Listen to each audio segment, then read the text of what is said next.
Yeah, it's a cool trail. I hate that seat so bad.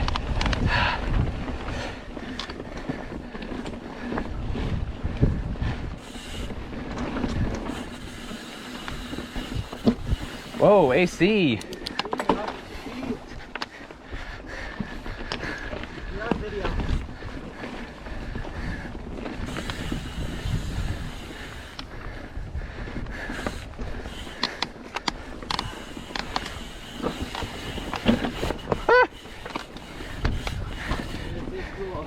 There's Is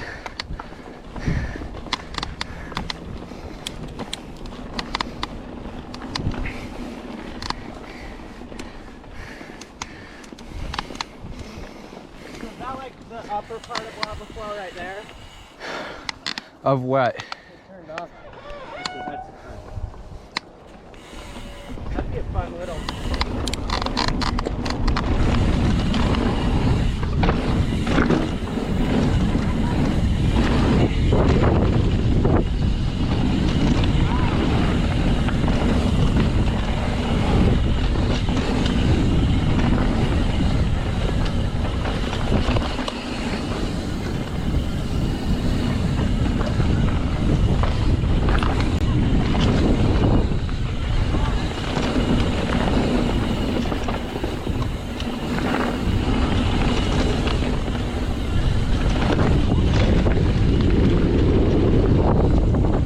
Dang wind.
That's a cool one, huh?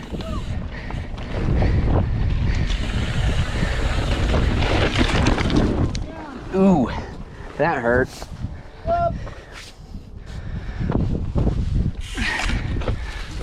Yeah, just hit a loose rock. That freaking hurt. Okay, let's go. We'll talk about it in the car. We'll talk about it when Josh crashes. Dude, my palms freaking hurt, dude. Yeah.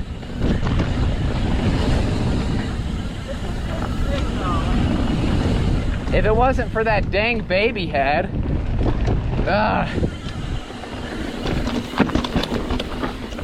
Whoops!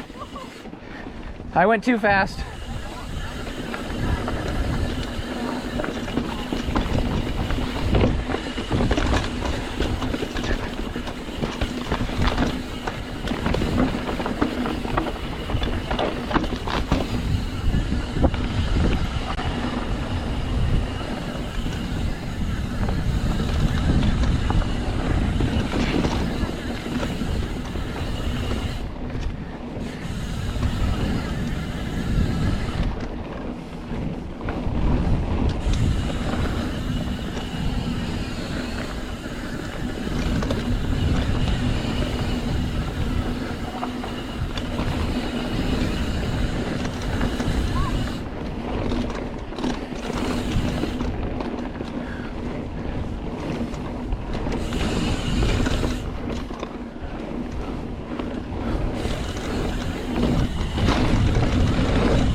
It's a sweet trail.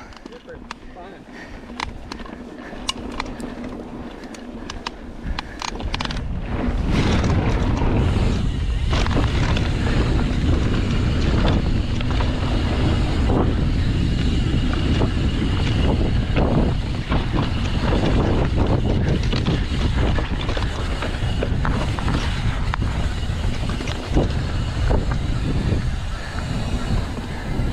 There's a tabletop after a few of these. You have to paddle for it.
That's a sweet trail, huh? Super sweet. Okay, here we are with the 2020 Evil Following XT build kit. It's a size large. I am 5'11" with about a 6-foot wingspan and a 32-inch inseam, and it fits really great. This build is 100% stock. I have not changed anything on it.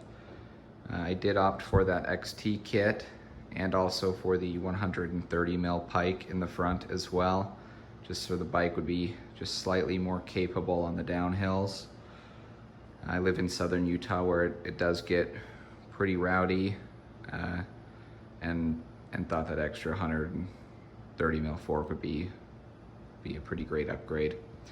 I did opt for the Shimano XT kit. I have ridden both the GX Eagle kit and the XT kit, and I like the XT kit quite a bit more. The shifting on it is fantastic, and I actually really like the Shimano XT brakes. This is the first time I've ever used Shimano brakes. They're the XT 4 pistons, and they have just been awesome. Really like the strong bite, and I haven't had a big issue with the modulation. I usually like to go fast and stop quickly, and they've been great for that. I've got the Industry 9 Enduro S wheels that come on this, as well as the Industry 9 hubs, the Hydra hubs with the straight pull spokes, and they've been fantastic.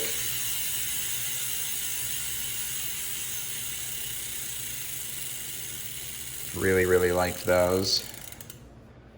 I'm actually using the Crank Brothers Stamp 7 pedals that I moved over from the YT Jeff C that I sold. I do think that at some point in the future I may upgrade to the Super Deluxe in the back or an Öhlins TTX Air rear shock. Those are the only two air shocks that I've been able to find that fit this bike. It has a pretty unique size. If you have any experience with either of those, please leave a comment and let me know what you thought of them. As for the fork, it is only 130 mil travel, but I have liked it quite a bit. I think I've got 4 volume spacers in it now. I have a Shock Whiz that I've used to set it up, and from my ride yesterday that was not super crazy or anything. I'll do some that have some bigger drops and stuff, but I did use about that much travel, which is pretty good for an easy ride. I don't like to bottom out too much. I have also added a third volume spacer to this rear shock. It comes standard with 2, and I did add a third, which I believe is the max capacity, and that helped quite a bit. I was having a few harsher bottom outs with 2, and with 3, I did not feel any of the bottom outs yesterday, which was fantastic, and I still did good full travel, which is great. Overall, final, I'll say kind of first impressions of the bike. I've had it for a few weeks now and taken it on a good number of rides, but I'm still getting used to it, still learning about it.